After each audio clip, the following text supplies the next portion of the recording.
Exploring the history of how this day came about, it is worth mentioning that the very first International Labour Day was celebrated on 1st May 1889. It all began in the late 19th century when 400,000 workers across the USA organized a peaceful strike in Chicago on 1st May 1886. They were protesting to demand an 8-hour workday. Unfortunately, the strike turned violent and several unarmed workers were killed by the police. It came to be known as the Haymarket Affair and was a turning point in the struggle for workers' rights. It was also a catalyst for change as socialist parties and trade unions in the United States of America rallied workers to peacefully protest for the 8-hour workday. This protest became a global symbol of workers' rights, and the 1st May came to be known as International Labour Day.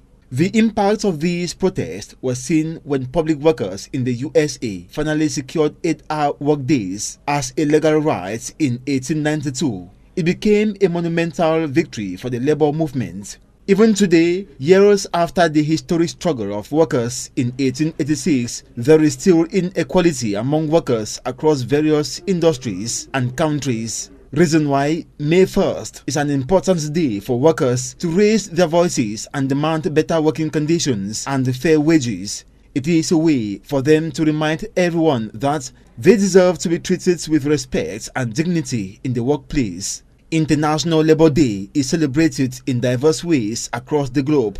From unique traditions to grand events, each country has its own way of showing appreciation for workers. In Cameroon, it is a public holiday. Parades and rallies are organized to show solidarity and advocate for workers' rights. Speeches and awards of medal to outstanding workers to recognize their hard work and commitment. However, this day reminds us of the valuable role that workers play in our society. It brings attention to important issues such as better working conditions, fair wages, and shorter working hours that are important for the well-being of workers.